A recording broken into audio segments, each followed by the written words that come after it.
আসসালামু আলাইকুম ওয়া রাহমাতুল্লাহি ওয়া বারাকাতুহু। প্রিয় দাখিল 25 ব্যাচের পরীক্ষার্থীরা, আশা করি অনেক বেশি ভালো আছো, সুস্থ আছো। তোমাদের পরীক্ষার প্রিপারেশনও নিশ্চয় খুব ভালোভাবে। সো আজকের এই ভিডিওতে আমরা দেখব কি যে দাখিল পরীক্ষার ইংরেজি প্রথম পত্রের যেই প্যারাগ্রাফ অংশ, সেই প্যারাগ্রাফ অংশ তোমাদের অনেকের আছো যারা গুড সাইড ব্যাড সাইড শিখো। দেখো, তোমাদের এই স্টেজে এসে good side and bad side লিখলে পরীক্ষার মধ্যে কিন্তু প্রপার মার্ক পাওয়া যায় না। সো আগে থেকে যদি নিজেদেরকে গুছিয়ে নিতে চাও, তাহলে এই যে প্যারাগ্রাফগুলো দিলাম, এই প্যারাগ্রাফগুলো একটু ভালোভাবে আয়ত্ত করে নাও।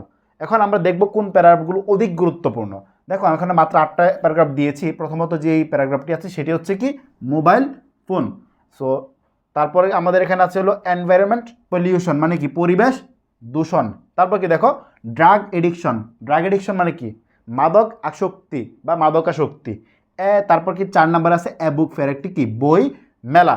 তারপর 5 নাম্বারে যেই তোমার প্যারাগ্রাফটি আছে সেটির নাম হচ্ছে কি উইন্টার মর্নিং। উইন্টার মর্নিং মানে হচ্ছে কি শীতের সকাল। 6 নাম্বারটা দেখো দ্য জুলাই রেভলিউশন। এটা সবচাইতে বেশি গুরুত্বপূর্ণ এই বছরের জন্য, কারণ জুলাইয়ের যে অভ্যুত্থান, গণ অভ্যুত্থান, এই গণ অভ্যুত্থান সম্পর্কে কিন্তু আসতে পারে। দ্য জুলাই রেভলিউশন মানে হচ্ছে কি জুলাই বিপ্লব। রেভলিউশন মানে হচ্ছে বিপ্লব। 7 নম্বরে আছে হলো ইন্টারনেট। 8 নম্বর কি ট্রি প্ল্যান্টেশন, মানে কি বৃক্ষরোপণ। তারপর আরেকটা 9 নাম্বার অপশন রাখছে এখানে, আরও একটা গুরুত্বপূর্ণ আছে, সেটা তোমার বলতে পারো কি important of learning English. Important of learning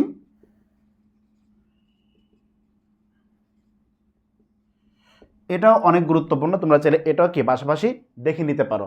so এরকমভাবে তোমাদের প্রত্যেকটা বিষয়, প্রত্যেকটা টপিকে যদি তোমাদের অধিক গুরুত্বপূর্ণ সাজেশন প্রয়োজন হয়, আমাদের অনলাইন মাদ্রাসা পেজে কিংবা আমাদের এই পোস্টের কমেন্ট থেকে কিন্তু আমাদের সাথে হোয়াটসঅ্যাপে যোগাযোগ করতে পারো।